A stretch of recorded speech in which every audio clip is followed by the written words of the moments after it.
धीरेंद्र कृष्ण शास्त्री, जिनको भागेश्वर धाम भी कहा जाता है, इनकी कहानी जानने के लिए हम आ गए हैं आज से 320 वर्ष पहले।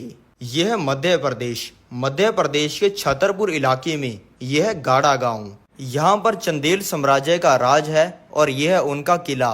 इसके पास में यह मंदिर जिसको बनाया है इस इंसान ने, जिनको हम सन्यासी बाबा कहते हैं। इनके बेटे हैं ये सेतुलाल गर्ग। ये सन्यासी बाबा ही आने वाले समय में धीरेंद्र कृष्ण शास्त्री के परदादा बनेंगे। ये अपने ही इस मंदिर के अंदर पुजारी हैं और ये चंदेल के राजा के सलाहकार भी हैं। इनकी ही सलाहों की वजह से चंदेल साम्राज्य इतना बड़ा बना है। आज चंदेल के इस राजा ने गांव के सभी लोगों को अपने किले के अंदर बुलाया है, जिसमें सन्यासी बाबा भी आए हुए हैं। सभी आए हुए लोगों को लग रहा है कि यहाँ पर पूजा होने वाली है, लेकिन चंदेल के राजा ने अपना बल दिखाने के लिए अपनी तलवार से इस गौ माता को बीच में से काट दिया है। इसको देखकर सन्यासी बाबा ने यह प्रण ले लिया है कि जब तक ये चंदेल साम्राज्य का विनाश नहीं कर देते, तब तक ये ना ही कुछ खाएंगे ना ही पिएंगे, और ये अपना घर और सलाहकार का काम छोड़ के अपने इस मंदिर के अंदर भक्ति करने लग गई हैं। अब इनको ऐसा करते हुए 40 दिन हो चुके हैं। इनकी भक्ति से प्रसन्न होगी वही गौ माता जिसको चंदेल के राजा ने काट दिया था, इनको दर्शन दिया है और इनको बताया है कि आपने हमें इंसाफ दिला दिया। इसके बाद इनके सामने हनुमान जी प्रकट हो गई हैं, जिन्होंने इनको बताया है कि अब से मैं हमेशा तुम्हारे साथ रहूंगा और मैं तुम्हें कुछ ऐसी शक्ति देता हूँ जिसकी वजह से लाखों लोग सलाह लेने के लिए आएंगे। ये होते ही इनका बनाया हुआ आम सा मंदिर भागेश्वर धाम मंदिर बन गया है। अब इनके अंदर शक्ति आ गई है लोगों के दिमाग को पढ़ने की।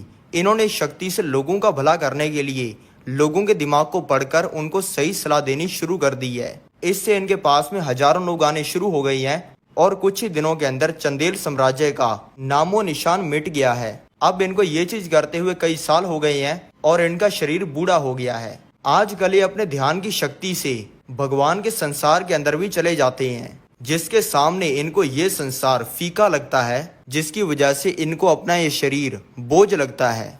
आज इन्होंने अपनी सारी शक्तियां और सिद्धियां अपने बेटे सेतुलाल गर्ग को दे दी हैं और ये बन गए हैं दादा गुरु।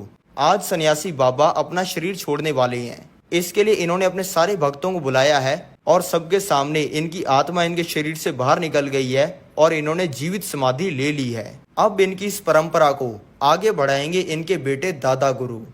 दादा गुरु के 3 बेटे हैं जो कि अपनी फैमिली के साथ इस घर में रहते हैं। दादा गुरु के बेटे हैं ये राम कृपाल महाराज, जिनके 2 बच्चे हैं। आज 4 जुलाई 1966 को इनके घर पे जन्म हुआ है ये धीरेंद्र कृष्ण शास्त्री जी का, जिनको ये सभी प्यार से धीरेंद्र कहते हैं। 5 साल की उम्र में इनको लगा दिया गया है गांव के स्कूल में, लेकिन अब 10 साल के होते ही घर की गरीबी की वजह से इनको स्कूल छोड़ना पड़ गया है। धीरेंद्र कृष्ण शास्त्री रहते हैं इस 20 फुट लंबे और 15 फीट चौड़े कच्चे घर में। इसमें इनके पापा, चाचा, ताऊ और उन सभी के बच्चे मिलाकर 15 लोग रहते हैं। इनके पूरे घर का गुजारा चलता है दीक्षा के ऊपर। इनके घर में सिर्फ ये 1 चूल्हा और ये 5 खाट हैं। रात को घर के सभी बड़े लोग खाट के ऊपर सोते हैं और सभी बच्चे, जिनमें धीरेंद्र कृष्ण शास्त्री भी हैं, खाट के नीचे सोते हैं। इनके परिवार को जो ब्राह्मण होने की वजह से दीक्षा मिलती थी, वो अब मिलनी कम हो गई है और इनके पिता ने काम करना छोड़ दिया है, जिससे अब इनके पास में खाना खाने तक का पैसा नहीं है। अभी ये 10 साल के बच्चे हैं और इनके पड़ोसी ने गांव का पहला टीवी अपने घर पे लगाया है। ये सभी बच्चों के साथ डेली रोज रात को 9 बजे टीवी देखने आते हैं। आज इनको ऐसा करते हुए 14 दिन हो चुके हैं और आज है 15वां दिन। बाकी बच्चे तो 9 बजे टीवी देखने आ गए थे, लेकिन इनको कुछ अर्जेंट काम हो गया था, इसलिए ये पहुंचे हैं 9:15 पे। लेकिन इनके आते ही ये पड़ोसी जिसने अपने घर पे टीवी लगवाया हुआ है, इसने सबके सामने ये बोलकर कि ये गरीब यहाँ पे रोज टीवी देखने आ जाता है, टीवी को बंद कर दिया है। ये होने के बाद ये रोते हुए अपने घर पे आ गई हैं। इनकी माता ने इनसे पूछा है कि बेटा आज बहुत जल्दी आ गई। इन्होंने कहा है कि हाँ, आज लाइट चली गई थी। 2 घंटे छिपकर रोने के बाद इन्होंने ये ठान लिया है कि अब से मैं किसी के घर पे टीवी देखूंगा नहीं, बल्कि टीवी पर आऊंगा। इनका पूरा परिवार ब्राह्मण है, इसलिए ये पूजा पाठ करने के लिए लोगों के घर पे जाते रहते हैं। कई बार जिन लोगों के घर पे टीवी होता है, इनको कह देते हैं टीवी देखने के लिए, लेकिन ये तब भी नहीं देखते हैं। दादा गुरु के पास अगर कोई भी आता है तो वो पहले ही पर्चा बना के रख लेते हैं कि सामने वाला इंसान क्या पूछेगा, और फिर उस इंसान की परेशानी सही हो जाती है। किसी को तो इससे नौकरी मिल जाती है, किसी की बीमारी सही हो जाती है, तो कोई अमीर बन जाता है। इसलिए धीरेन्द्र कृष्ण शास्त्री का सोचना है कि अगर हमें दादा गुरु किसी गड़े हुए धन के बारे में बता दें तो हमारी गरीबी दूर हो जाए।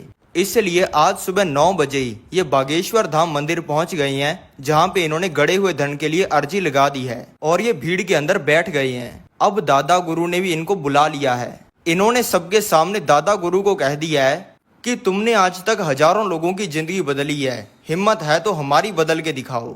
ये सुनते ही दादा गुरु ने इनको रात को आने के लिए कह दिया है। फिर रात को धीरेन्द्र कृष्ण शास्त्री पहुंच गए बागेश्वर धाम मंदिर, जहां पे जाते ही इनके दादा इनका हाथ पकड़ के ले गए इनको हनुमान जी की मूर्ति के सामने। जाते इन्होंने कह दिया कि आज से ये तेरे और तू इनका, और ऐसा कहते इनको भगवान का प्रकाश दिखा। और फिर आखिर में इनके दादा ने इनसे कहा कि तुम यहाँ पे पर्चा बनवाने आए थे, लेकिन अब तुम पर्चा बनाने वाले बन चुके हो। ऐसा होने के बाद ये नहीं है कि इनको सिद्धियां मिल गई हैं। इन्होंने दादा गुरु के कहने पर 2 साल पहाड़ों में जाकर अकेले साधना की है, हिंदू धर्म के दर्जनों ग्रंथ पढ़े हैं और दिन रात संतों की सेवा की है। अब 15 साल की उम्र में, लेकिन इनके परिवार की स्थिति अभी भी गरीबी की है, पर आज इनको खजाना मिलने वाला है। ये किसी काम के लिए आए थे मथुरा, और अब इनको अपने गांव वापस जाना है, जिसकी टिकट खरीदने के लिए ये अभी काउंटर पे आ चुकी हैं। लेकिन यहाँ पे आते इनको पता चला है कि इनकी जेब कट गई है, जिसमें 1100 रुपए और एक नोकिया का फोन था, जिसपे सांप सीढ़ी खेला करते थे। यानी कि अब इनके पास में वापस जाने की टिकट खरीदने का पैसा नहीं है। इन्होंने अपने दिमाग से ही हनुमान जी को सवाल पूछा है कि अब मैं वापस कैसे जाऊं, और आगे से आवाज आई है कि एसी डब्बे के अंदर चढ़ जाओ।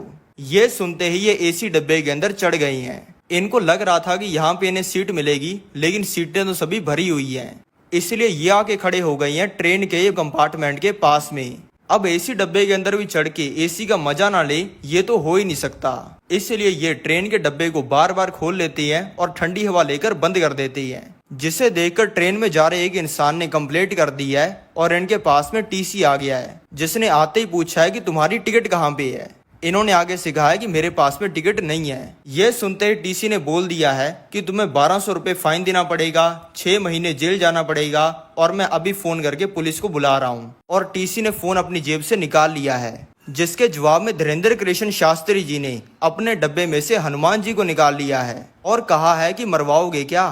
ये कहते इनके दिमाग के अंदर कुछ हुआ है और इन्होंने टीसी को बोल दिया है कि तुम्हारा नाम अमर सिंह है, तुम्हारे पिता का नाम अमंग सिंह है, तुम्हारे बच्चा नहीं हो रहा, और तुम्हारी लुगाई का नाम सविता है। ये सुनते ही टीसी ने इनका हाथ पकड़ लिया है और वो इनको इस ट्रेन के डब्बे में से लेके जा रहा है। धीरेन्द्र कृष्ण शास्त्री जी को लग रहा है कि अब तो अपना जेल जाना पक्का है, लेकिन इस टीसी ने तो फर्स्ट क्लास डब्बे का गेट खोलकर इनको बैठने के लिए कह दिया है, जिसकी टिकट ही 5000 की है, और अब ये आराम से इसमें सो गई हैं। अब ये कुछ ही घंटों में पहुंच गई हैं अपने गांव के डिस्ट्रिक्ट छत्तीसगढ़ में, और अब इनका उतरने का टाइम हो गया है। टीसी ने इनसे फाइन तो लेना क्या था, बल्कि इनको 1100 रुपए दे दिए हैं, और धीरेन्द्र कृष्ण शास्त्री जी ने टीसी को कह दिया है कि तुम्हारे बच्चा पक्का होगा। अब धीरेन्द्र कृष्ण शास्त्री जी ने सोच लिया है दरबार लगाने का और लोगों का भला करने का। इस दरबार को कभी अंधेरी के अंदर पेड़ के नीचे, या हड्डियां जमा देने वाली सर्दी में टेंट के अंदर, या फिर जून जुलाई की गर्मी में कमरे के अंदर बैठकर लगाते हैं। लेकिन ये करने की वजह से इनको पूरी दुनिया के द्वारा मालाएं नहीं मिलती हैं, बल्कि अपने दोस्त और रिश्तेदारों के द्वारा ताने मिलते हैं। सभी इनको कहते थे कि और बाबा जी, लोगों का भला करके खुद का कितना भला कर लिया। इनके दोस्त ने कहते थे कि बाबा जी, आपके दादा गुरु हमारा क्या भला करेंगे, वो तो आपका ही भला नहीं कर पाए। लेकिन धीरेन्द्र कृष्ण शास्त्री जी को इन तानों से तोड़ने की तो बहुत कोशिश की गई है, लेकिन इनको ये ताने तोड़ नहीं पाई हैं। इन्होंने अब दरबार लगाने लगातार शुरू कर दिए हैं, लेकिन इनके दरबार में 5 लाख लोग नहीं आते हैं, बल्कि सिर्फ 5 लोग आते हैं। इस समय में ऐसा लग रहा है जैसे भगवान इनकी परीक्षा ले रहे हैं और ये देख रहे हैं कि धीरेन्द्र कृष्ण शास्त्री अपनी इन शक्तियों से लोगों का भला करते हैं या फिर अपना भला करते हैं।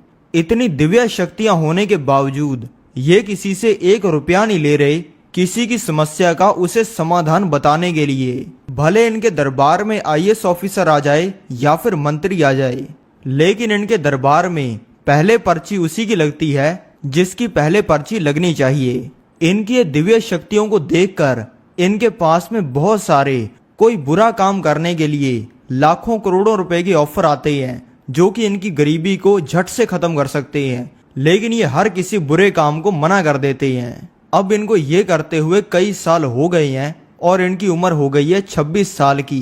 अब इन्होंने अपने दादा के मंदिर बागेश्वर धाम के पास में दरबार लगाना शुरू कर दिया है और अब इनके पास में कई सौ लोग डेली आने शुरू हो गए हैं। आज इनके पास में ये कुछ यूट्यूब चैनल वाले लोग भी आए हैं जो कि इनको रिक्वेस्ट कर रहे हैं इनकी वीडियो यूट्यूब पे डालने के लिए। धीरेन्द्र कृष्ण शास्त्री जी ने हाँ कर दिया है और इन्होंने अच्छे से शूट करके इनकी पहली वीडियो यूट्यूब पे अपलोड कर दी है। लेकिन किसी को भी पता नहीं था कि क्या होने वाला है। रातों रात इनकी ये वीडियो वायरल हो गई है और इनकी वीडियो को व्हाट्सएप, टेलीग्राम, इंस्टाग्राम, यूट्यूब हर जगह पे शेयर किया जा रहा है और भारत के हर नागरिक के फोन में यही चल रही हैं।